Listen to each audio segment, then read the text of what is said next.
friends, I am Karishma and in our Orario channel, today I am going to briefly introduce into our 8th standard biology chapter. So, our first unit will be Life's Mystery in our Little Universe. So, before coming into life, first let me start with a brief introduction. What is actually life?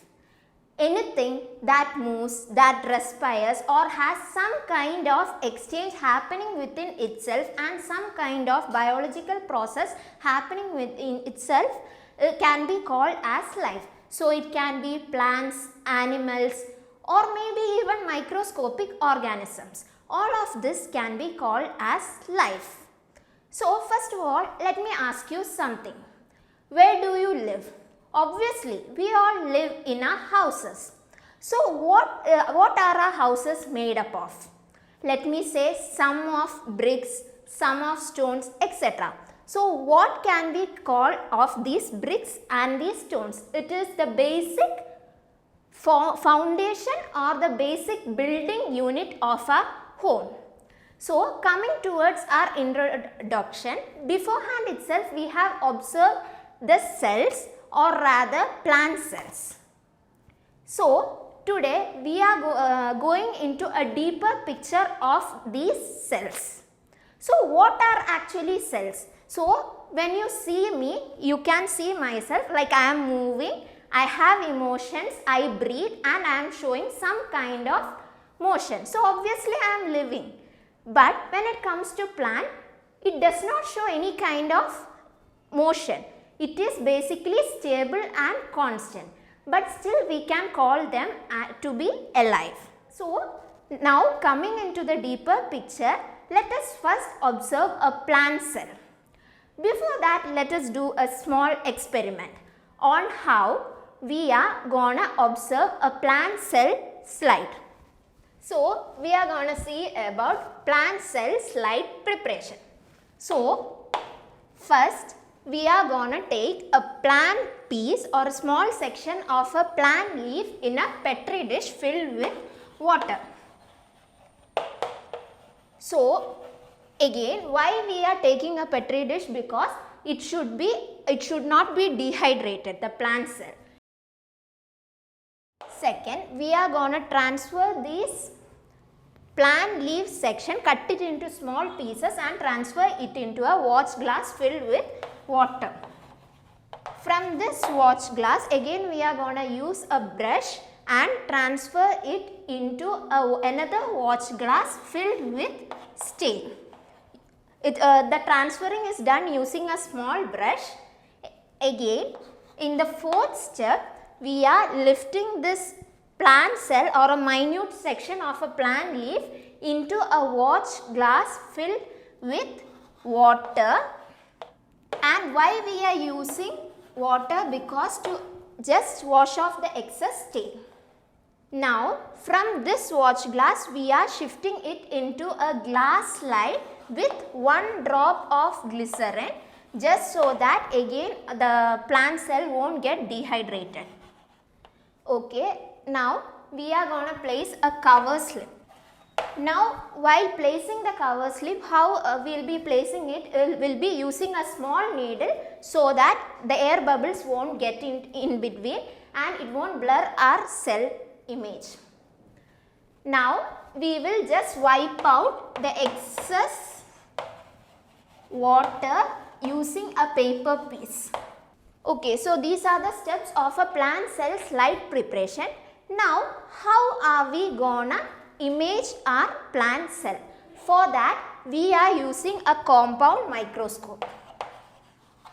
Now, coming into a compound microscope, we will get into a brief glimpse of history. Who first observed cell? That would be Anton von Leeuwenhoek in the 19th century. He has observed cells using lenses. He was a lens maker in fact. Now, the next thing like when it comes to cell, another history we should be knowing is about Robert Hooke. He was the first person who came who understood that each living organism is made up of cell and he first observed these small compound building units in a cork. Now, the next person we should be knowing is about Schleiden and Schwann. Schleiden first observed plant cell in 1838 and Schwann observed animal cell in 1839. So, we owe our cell theory mostly to Schleiden and Schwann. Then comes Virchow, who later introduced us to the cell division theory and how organisms are made. So, this is all about plant cell slide preparation. Now, after preparing this slide, we will observe it under a compound microscope. So, coming to the compound microscope, we have different parts, that is an eyepiece through which we observe, an objective lens, a stage, a mirror, then a controlling knob to adjust the magnification. So, how do we observe these things? It is through magnification. Now, when we briefly look into our compound microscope, first we have an eyepiece through which we view our subject, that is the cell sample. Then we have the objective lens, then a stage where the sample or the slide is placed, and a mirror to focus our light. So, here we are using plane mirror. Plane mirror is basically used to reflect natural light or sunlight. Then we have a concave mirror.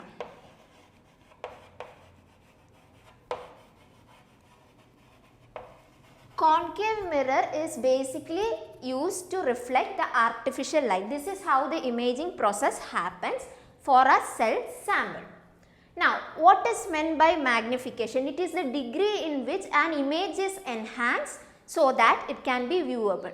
So, that is what magnification really means. So, when we come into magnification, basically in our eyepiece and our objective lens, we can see various focusing power like 10x to 45x. Basically, for the eyepiece it will be 10x, and the objective piece, that will be 45x. So, how do we calculate this magnification? That will be like the to understand the magnification capacity of a lens of a microscope, we just have to multiply the value in the eyepiece with the value in the objective piece. That will give you the magnification. Normally, it happens at 10x and 45x. That is for normal viewing of any kind of cells. Like you can view with that, for simple experiments you can take plant cells or otherwise the cheek cell tissues and view it. That is for animal cells. So, these are all about compound microscope, and in higher classes you will learn more about it. You will get a detailed image on its structures and its function and how it is controlled and how to use it. So, I have told beforehand about cell, and it is the basic building unit of any organism. So, now I have briefly told about the history of cell. Once again I will remind you about the history of cell. Okay. Now again we will take a brief glimpse of history of cell. First, I have said Robert Hooke has observed that in living matter is made up of small constituent units called as cell. First, he observed it in a cork piece. Next, coming to Robert Brown, he observed that a cell has a brain, like just like humans have brain, the cell has a unit called as nucleus, which is composed of dense condensed matter.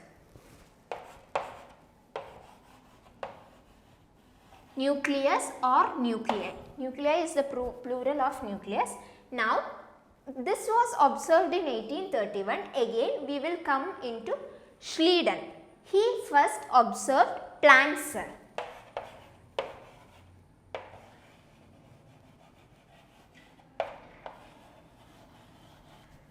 Now, we have Schwann. He observed animal cell.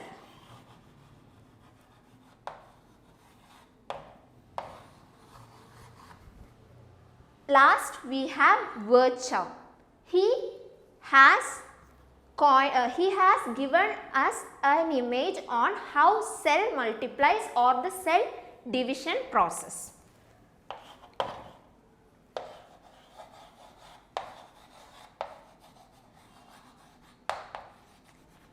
So, this gives the history of cell or the basic living unit and how it has been, all this cell theory has been formulated. Once we learn about cell, we have to be aware of the cell theory, and the cell theory was first coined by Schleiden and Schwann. So, what is actually this cell theory? The first point of cell theory is all living units are made up of cell. Just like I have said beforehand, a house is made up of bricks. Just like that, our living body is made up of minute cells, that is like millions and millions of cells. The second point is cell is a basic structural and functional unit of a living being. That's all about cell theory. Now, after cell theory, now we have observed the plant cell. Now, we should get a deeper image of a plant cell. Now, we are gonna get into more details of plant cell. What is the identification characteristic of plant cell? That will be double walled structure. Comparing to animal cell, plant cell has a cell wall which is made up of a cellulose material. So, here in this image we can see a double layered structure. The outer structure is called as the cell wall, and inner structure, just like any other living being, we have a cell membrane. So, while we come into within the cell membrane, we have different organs that is marked. Just like our human body has eyes, ears, different organs and different systems, here we have different parts of a basic building unit, that is the cell, and each part performs specific function, just like each organ in our body perform different function, like our digestive system performing digestion, our excretory system performing excretion. Just like that, here also we have all those things. What is the basic unit of a cell? That will be the nucleus. It is the very condensed, darkened structure. For example, when we viewed our plant slide under a microscope, you might have seen that one specific part is like stained very dark. It's very dark, and that part is the nucleus. I have said before, just like our body has brain, which is very important, here the basic cell has a nucleus. So, what does this nucleus hold? I would say it consists of our genetic material. We will learn more about genetic material, molecular biology and all this DNA mechanism and stuff like that in our higher classes. Now, when we come into nucleus, nucleus plays an important role in the differentiation of cells. Cells can be broadly classified into two types: prokaryotic cells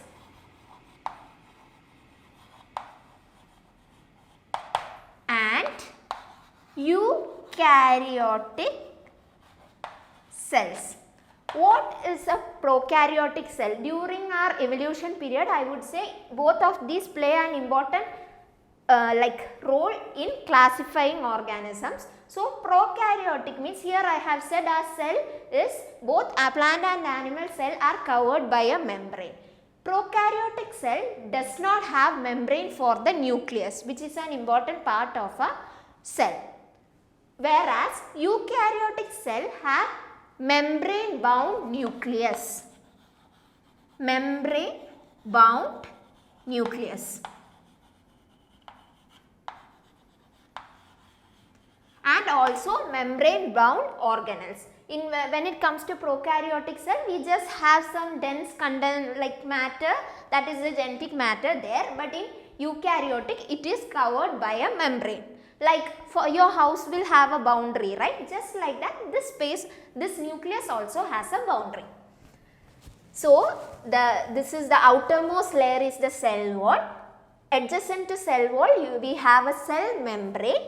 This is exclusively for plant cell. When it comes to animal cell, we just have cell membrane, no cell wall. Within that, we have our nucleus, which is composed of our genetic material.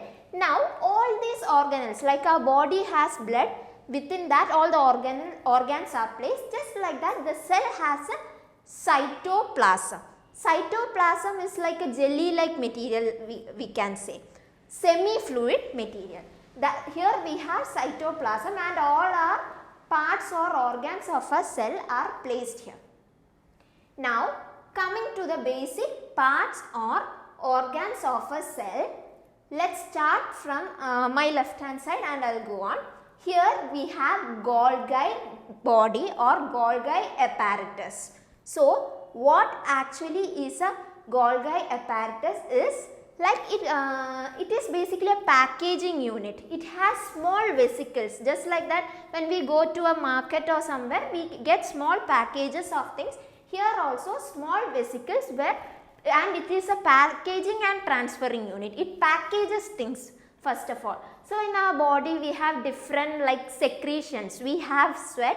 When we go to advanced things, we have sebaceous fluids and different things. And so, here this Golgi body, I have said before, it is a packaging unit. So, where will it be mostly found? I would say it will be mostly found in a glandular organs where secretions are made. Glands and stuff like that you will learn later in a higher classes. That is the main function of Golgi body. Then comes the one of the most important part apart from nucleus, that is the mitochondria. Mitochondria has another name. It is known as the energy currency of cell. So, here we have a double-walled mitochondria. Why double-walled? I have said it is the energy currency of the cell and it produces, like for your bikes or vehicles, you need some kind of fuel like petrol or diesel, something like that, so it can move on. Just like that, have you ever thought we take food to get energy, but have you ever thought how that food is processed and how it is utilized and how we get this energy? So, these are the powerhouses of a cell or energy currencies are produced here. That's why it is double wall. Why double wall? Double wall because it has irregular second wall. Its second wall is irregular and folded. The more folded it is, the more space we get and the more energy we produce. That is called as mitochondria. And why mitochondria? And where is it mainly found? So, where are the places we need most energy? In those areas, like we do a lot of physical activity and our muscles are made up of cells. That's why it is largely found, or the cells of our muscles and liver has more, and especially our brain also. We do a lot of thinking and we are always active.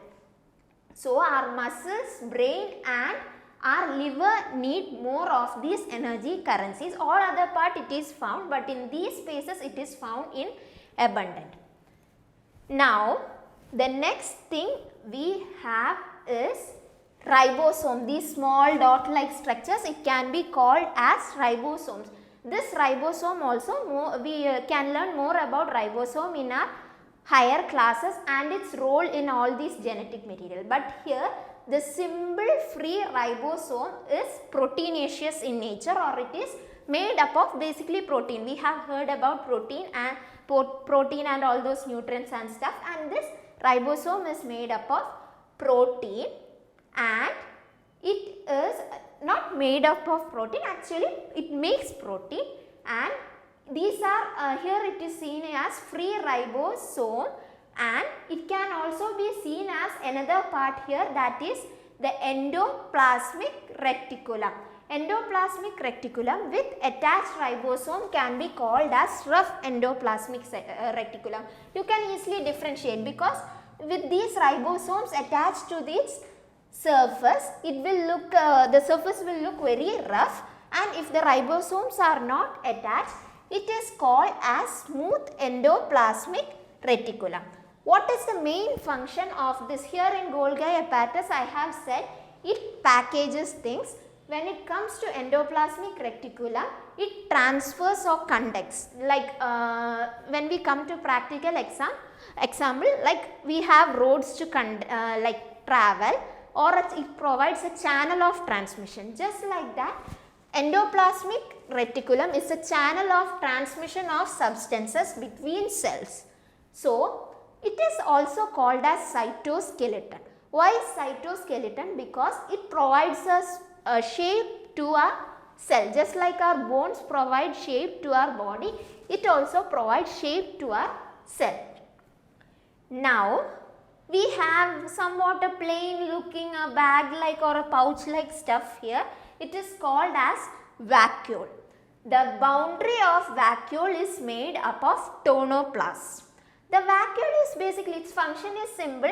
Just like we have excretory organs as a place where we store our unwanted or not so useful things. The vacuole stores the excretory substance and fluids like that.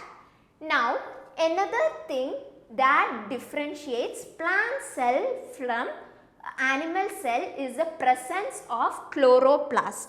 Chloroplast is a pigmenting substance, or I would say you would have heard about chlorophyll and photosynthesis, and chloroplast play an important role in that. So, this is basically a brief image of cell.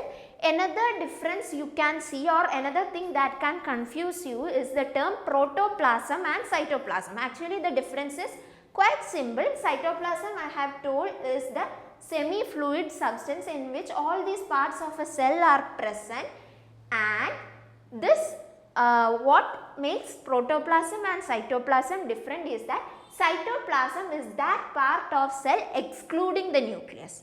That is called as cytoplasm, and protoplasm, it is the vice versa. So, these are the basic things about a cell, plant cell. And now coming to the functions of the cell, mainly cells restrict unwanted substance or foreign substance. For example, like somebody knocks at your door, and if that person is not favorable to you or harmful to you, you will not obviously let him or her enter. Just like that, our plant cell or animal cell, any kind of cell, is selectively approachable. That is like unwanted foreign or harmful organisms or maybe allergic things are not allowed to enter. Then basically transmission of substances take place between one cell and another, and also it helps in production of various kinds of biomolecules for producing energy and for other purposes. For example, glucose and stuff like that. That's all about our plant cell, and I hope you would have got a clear image of what I have said here. And now let's summarize all those things or take a brief glimpse on whatever I have said. Like first, I have said about the cell. I have gave you an idea on how to prepare a plant cell slide, the different steps on how to prepare a proper plant cell slide. Then we have imaged or viewed our plant cell via a compound microscope. Then we have seen how a cell history, how the Robert Hooke observed cell, then came Robert Brown with the nucleus, then Schleiden and Schwann and the cell theory, and Robert Virchow, who gave an image or idea about cell division theory. Now we have seen our concept. Here we are basically concentrating on plant cell and how we have said eukaryotic and prokaryotic divisions of cell. Then plant cell, how plant cell become different from animal cell because of the presence of cell wall and chloroplast, and we have seen different components of a plant cell and how it performs various functions and how it helps in building a living organism. Thank you, and that's all about our cell and the mysteries of life.